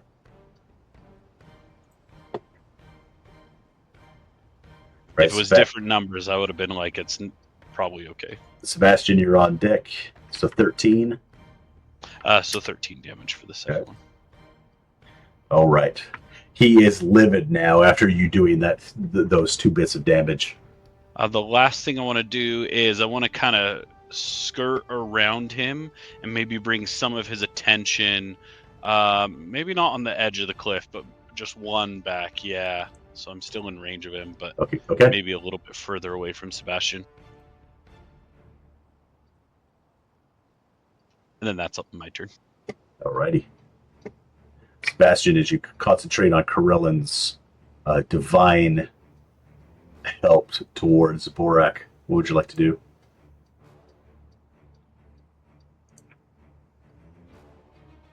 Say that again? That as you concentrate on your divine shield of Corellan on Borak, your turn is up next. What would you like to do? Do I see any like weaknesses of this guy if he has like this metal roofing shackled to himself? I mean, ultimately, you can perceive that this makeshift armor that he's put on himself is there to ensure that vital organs and stuff like that are protected. But Borak was able to slash through some of that, so there's like little bits and pieces that are have little areas that you could probably penetrate. I'm gonna walk right up to him, and I'm gonna just be pretty upset at this point. And I'm just going to like stick my hand right through a gap in the armor and cast Inflict Wounds if I can. All right, go ahead and roll I'm to gonna do attack. this at 3rd level, and that's gonna be 8.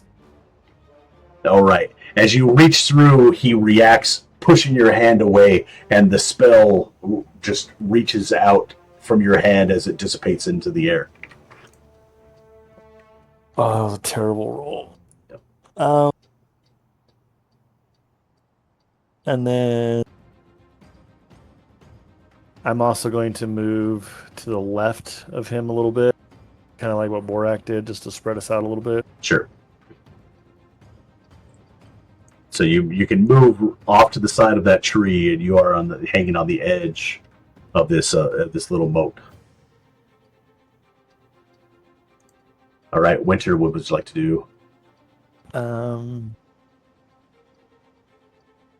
That's all. Yeah. I'm gonna move. Where'd you go? Oh, sure. To there. Cool. And then I'm gonna cast again as our Scorcher, just straight down the middle. Oh, okay. Starting. Yeah, that's a line. Doesn't it stay up for a little while? Yeah, I was gonna point to where. So you're basically doing that. Maybe start. Oh, does it have to come like right from? I think it has to come from you. I think it comes out of the person. It emanates from you in direction you choose. Yeah. So, like, technically speaking, you can, move it at a slight angle like that, but it's still going to go through them if you do straight down the middle like this. I just want to make sure I'm not hitting Sebastian in the process. Sure. And that's just at 2nd level. Okay. All right. What's the save on it? It is it's a 15. Dex 15. Dex 15 save. All right.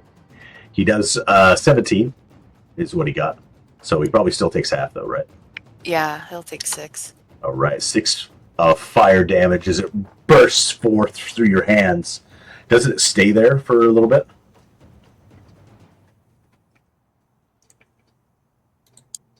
If I'm not mistaken, I think it like comes out of your hand. Kind of like wall of fire. A line of roaring fire 5 feet emanates straight to each creature in the line must make a dexterity saving throw. Oh nope, it just goes straight out. Okay, so it's like fire breath from a dragon. So cool.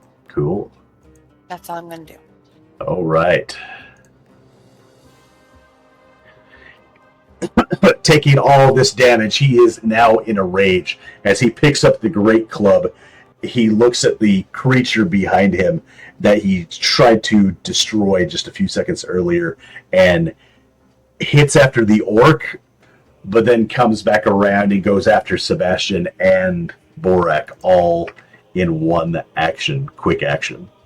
And he's going to reckless on all three of these. So you guys all have advantage next time. So that's 22 to hit on the full orc.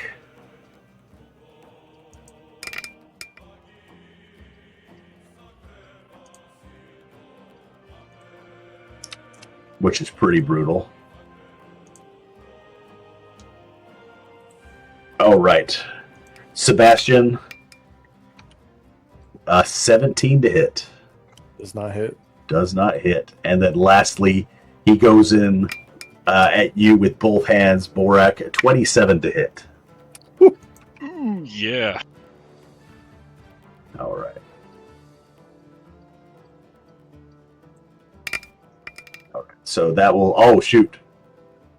That's 34 points of damage, halved to 17, as this giant rock club just slams into your head, knocking you pretty much silly. Just kind of eyes go crosswise a little bit. I'm like, ugh. So you're ready to play. At this... Alright, so he's finished. You all of a sudden look over at this orc. And like I said before, it's white fur that seems to come up to his pauldrons. There's a semblance of leather that comes off of it as well. He's dressed like he comes from the north. His attire looks monk-like, but he has the same kind of greenish hue and greenish tinge to his skin as you've seen from the what was the name of the group? The Bleeding Eye Orc. As he sees you get wiped with that last one, after taking his little stoic, patient defense, all of a sudden you see him start to rage himself as he pulls out an axe and begins to attack this giant.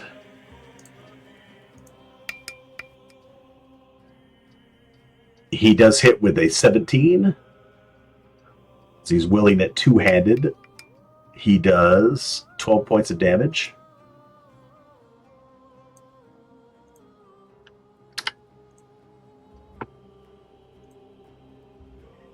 And then hits... sorry, it's not an axe, it's a warhammer. And then he goes in one more time. And thank goodness for the advantage. 19 to hit. That one hits. For a total of 13 points of damage.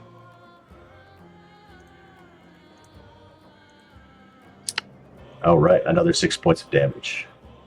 As he does so, you see a little bit of him, even though the rage is there inside of his body, you also get a sense that it is very tiring for him to do so. He does a couple of punches.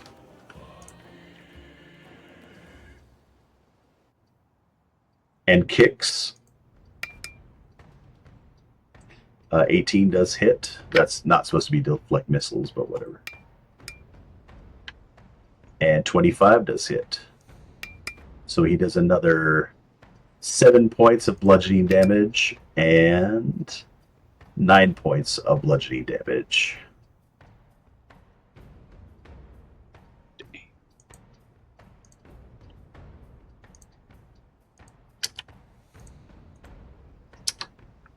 All right. And even though he just got off all of those different things, the stone giant is still resolved and ready to go. As Borak, it is your turn. All right. The bridge that's right here is all makeshift from all the rubble. Yep. It is rough So terrain. it's rough terrain. Is the giant large enough I could run underneath his legs? He's humongous, right? Okay. He's huge. You'd have to do an athletics check to get, or acrobatics to get underneath it. But yeah, All right. For now, I think I'll probably stay put. I'm still wary of going any closer because of the cliffs around the right side. Anyway, yeah, I think I'll just scream in rage and take 2 more slashes. go ahead and slash. Okay, I'll do the first slash. And you said he reckless, so 22 for the first one. That hits. And then 17 damage. 17 points of damage. Okay. And then, did you need me to make any checks? Did you want me to, or otherwise I'll just go for my second attack.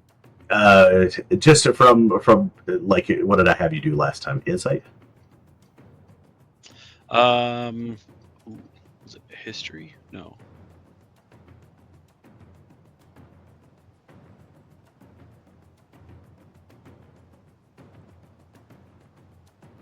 Perception.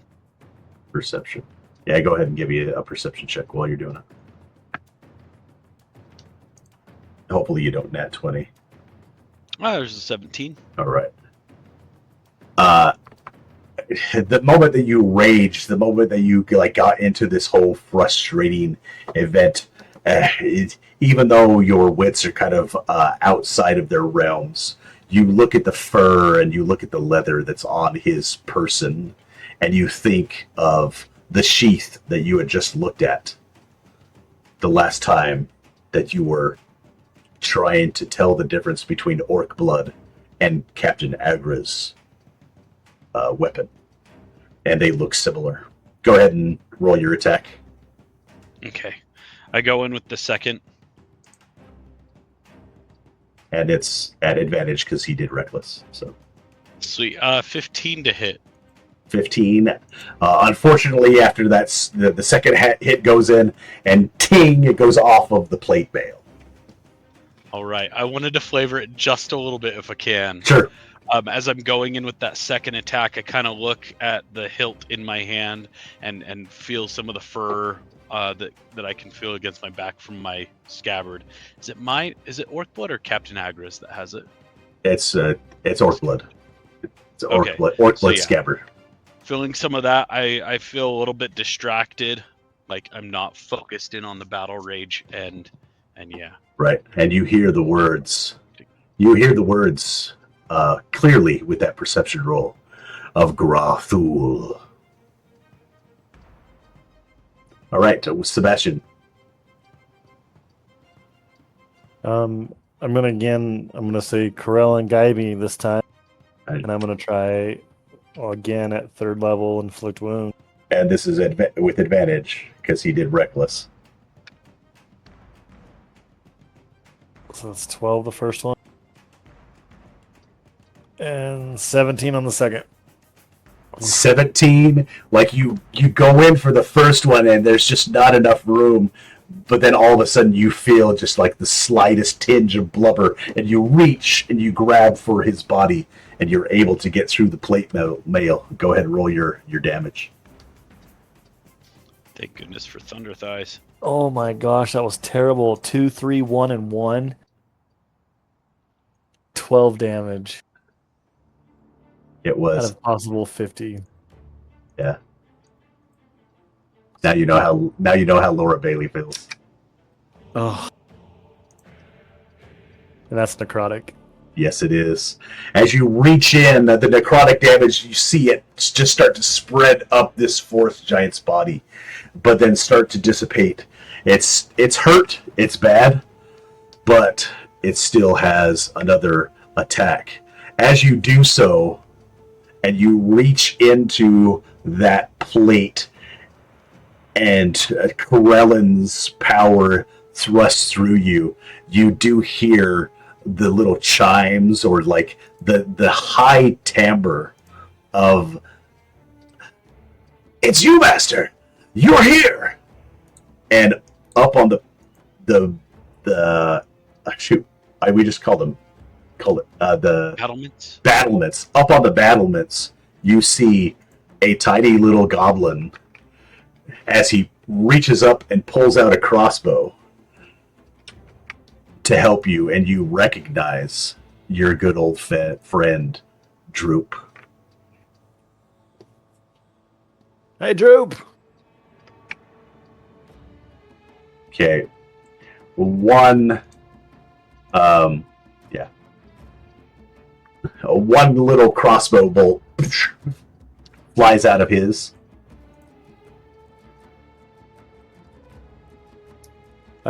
Before I end my turn, can I just use my bonus action to yell at Droop? Oh yeah. Get under cover and do not fight this guy. Yeah, and you notice he's like 25 feet up in the air because he's on the battlements. So, but yeah, Bro's gonna pull a Gandalf, and he wants to hit 20. he comes in. He rolls a 18 to hit, so he did hit him. Oh, nice. It's a D6 plus 2, so there's 4 points of damage plus sneak attack, which will be 3d6. So he got another 7 off. So that's another 3 points. So he does a little bit.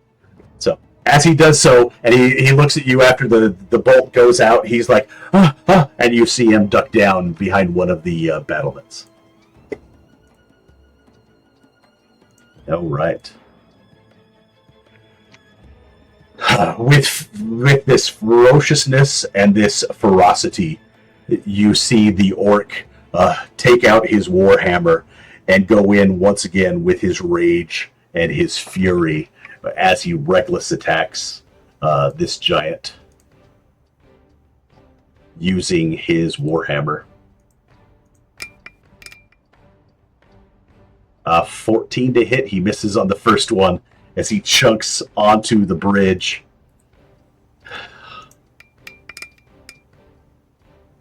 Uh, 18 does hit on the second one, so he does get it off at least 15 points of damage.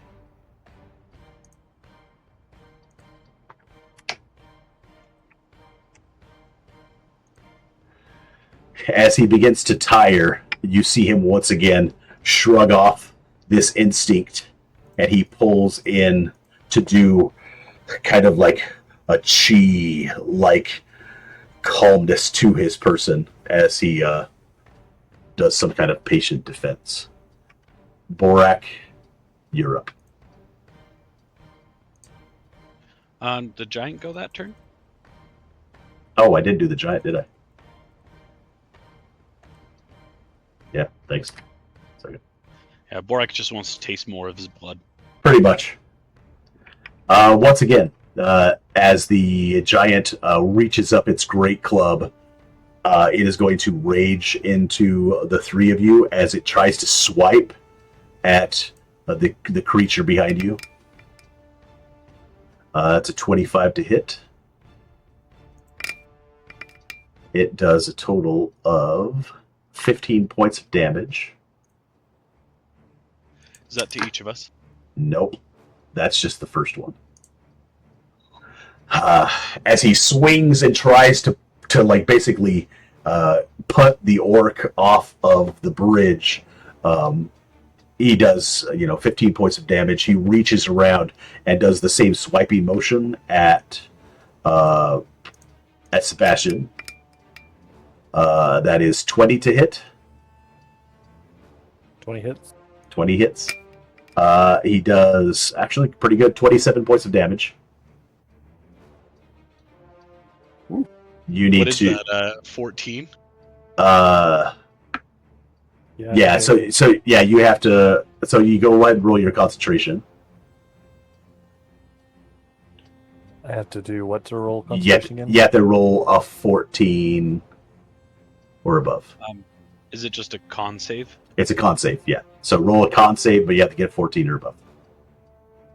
Natural 20. Oh, So 20. nice. So as Corellin's guidance continues to help Borak as the next great club comes in on your buddy. Doesn't my armor reflect some of that damage again? If I remember right.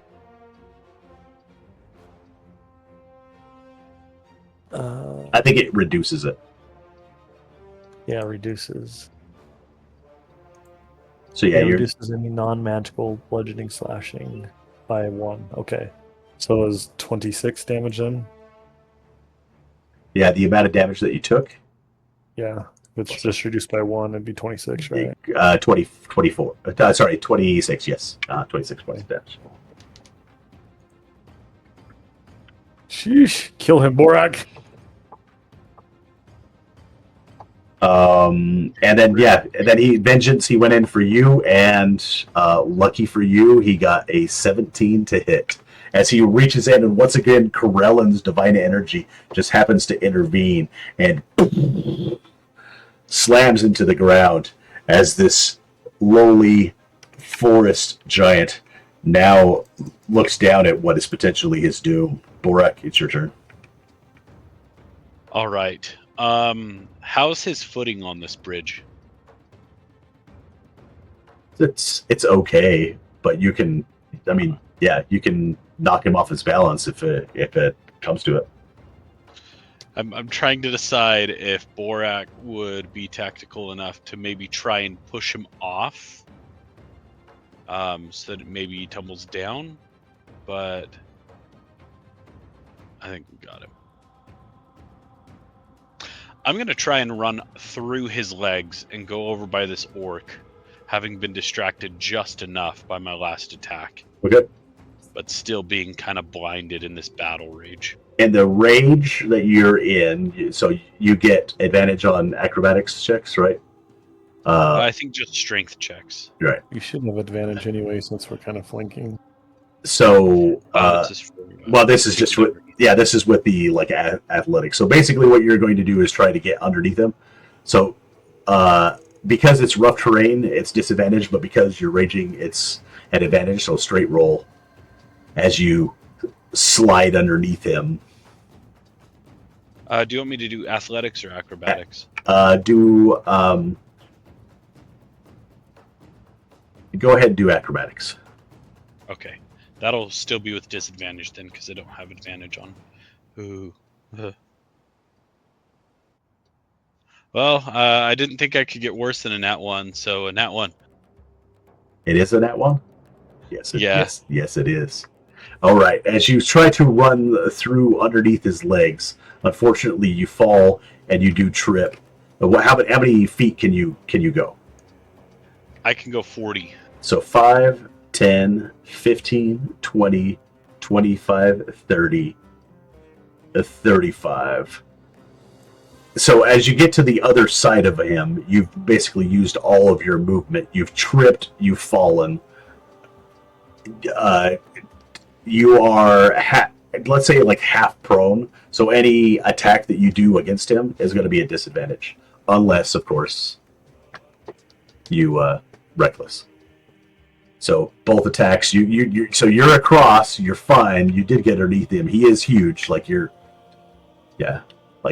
accidentally ran into a scrotum. Oh, nice. Yeah. It is nuts. And then I trip and fall a little bit, and I'm prone. But yeah, I think from where I'm at, then I'll just try and slice at his Achilles tendon. Okay. With 2 swipes.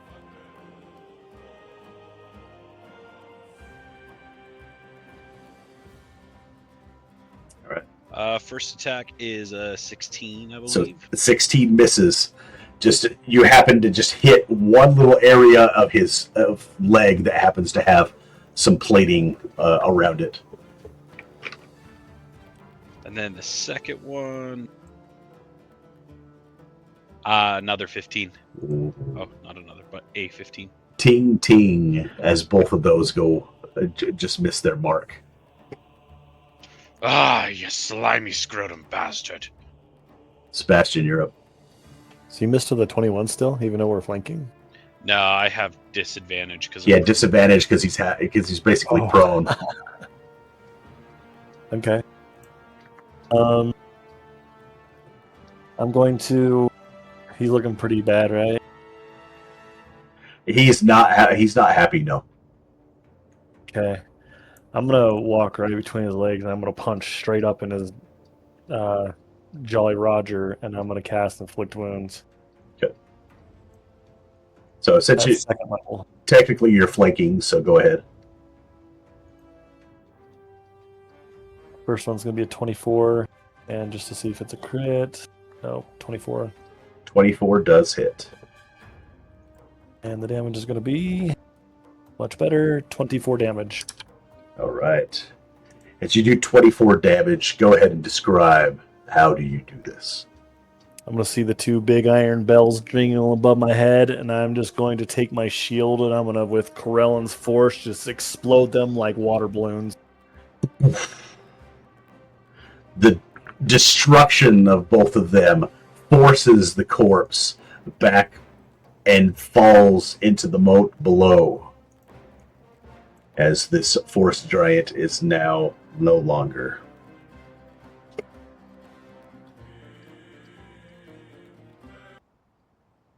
All right. As you guys are now on basically the field of victory, you look around and you finally see Droop up there in the corner. As he looks out towards you and waves his hand. Master, and he runs into the tower, and within a few moments is down by your side. As the orc backs up and looks away from the other two individuals, he says in Orcish, "Who are you?" I respond in Orcish. I am Borak, Vengeance, and these are my companions. Thank you for your combat prowess. What Yeah. happened here? Yes, I came upon this war zone, and unfortunately for Winter and Sebastian, you guys can't understand him, right? You don't know Orcish. No, I don't understand Orcish. I don't either. We have been hunting for, and he looks down towards your blade. We've been hunting for the wielder of this weapon for several days, weeks. We came upon this fort, this location, because I had received instruction from a guardsman to the west. And about this time, you see Droop, walk up from behind as he's looking at the four of you standing here. My name is Grathul of the Bleeding Eye Orc. I once was captain. I once was the master and the wielder of the sword which you place in your hands right now, that is placed in your hands right now. It was stolen from me by a Captain Agra many years ago. And at this point, you see him pull down his shirt, and he reaches down and pulls out an amulet, and he looks at it. And for a second, you see it flash for a moment. I don't want to make your friends frightened of my appearance or who I might be. And at this point, Winter, you guys recognize that he is now speaking in common somehow.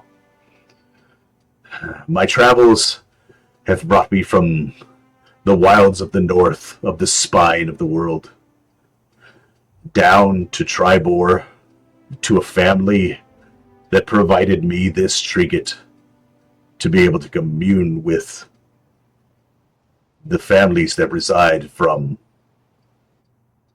Tribor, Phandalin, and to the south. I made it to Phandalin several nights ago, where I picked up this goblin individual who instructed me that he was being employed by a metallic individual and by a half-orc that wielded the weapon that I seek. He does belong to me. And the weapons, who do they belong to? As he looks down at your weapon, Borak.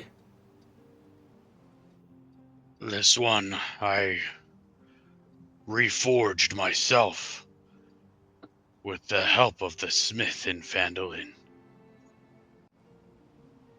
You say it is yours? He steps towards you and looks at the weapon. He does not put his hands out to touch it, but he looks out. Holding it up. He looks out to you and looks over your face and reaches out and touches you on the shoulder. Reforged, you said. Reforged from 2 broken pieces? Yes. Broken hilt. As he reaches down to put his hand on the weapon, what do you do? I feel like, because I'm technically cursed, because it's a great sword of vengeance, Go ahead and give me. I need to make a wisdom save. Go ahead maybe? and Go ahead and you have to make a wisdom saving throw.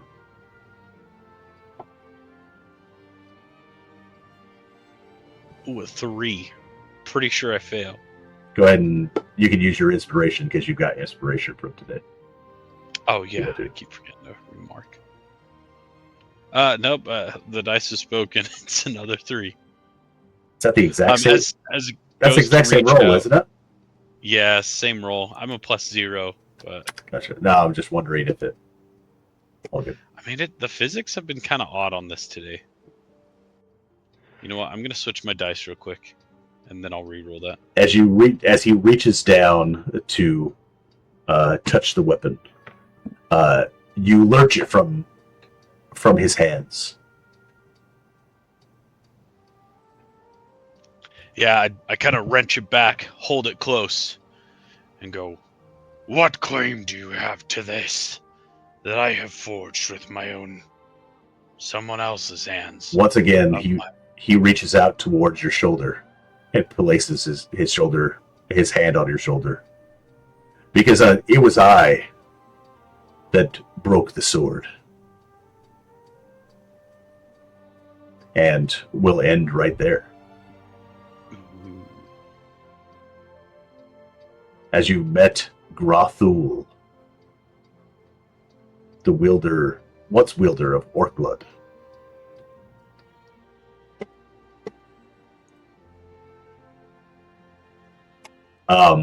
Just for flavor, around this whole entire area, you guys do see lots of different dead soldiers all over the place. Not that dissimilar from what you had seen on the road up.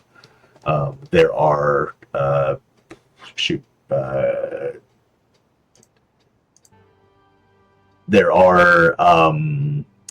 paladins of Tyr. There are clerics of Tyr. There are Lord's Alliance members. There's Order of the Gauntlet members strewn all over the place. This was once a bustling and working fort of sorts. That was pretty much like the.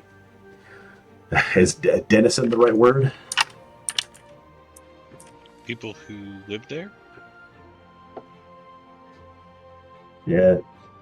Basically denizens of of this summit hall, but also like a central bastion for the eastern garrison. At one time, this is basically where patrols started and where patrols ended. But for some odd reason, some giants have messed things up. Yeah, that's a sticker.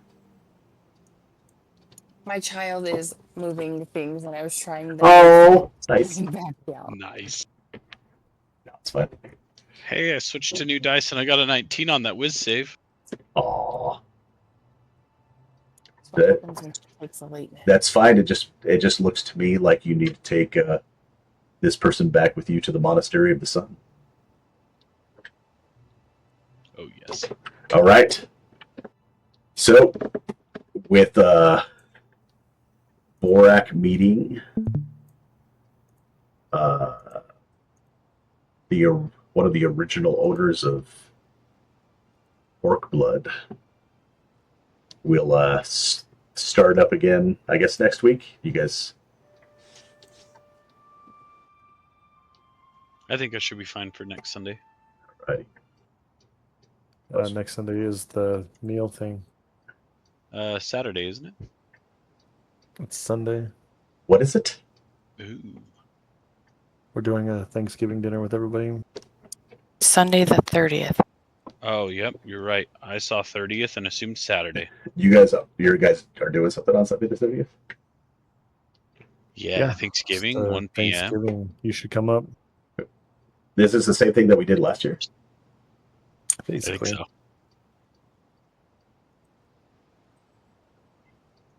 Yeah. I just have the opportunity of working on Thanksgiving. Oh, I gotcha. That's why. I gotcha. Not what they're calling it. Yeah. So like Kent's coming over. Kent's coming up to Vegas, so we're going over to Grandma's. I'm making the turkey on Thursday, so. But you guys are doing it on Sunday, right? Yeah, Sunday the 30th. Yeah.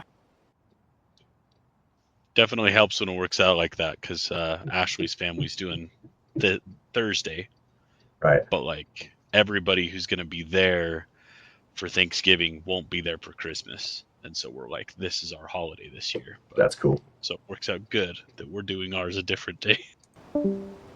Right. Not bad. Yeah. Good stuff. Fun. Heck yeah, always love it. I've been spying that character sheet anytime I go to click on like the campaign. Yep. And then I'm like, oh, If I can't meta. it makes you feel any better, Kent has been doing that character for 3 sessions. Oh, It's nice. it's just that I was hoping that I could merge Kent into the character at the same time that you guys got here, but I haven't.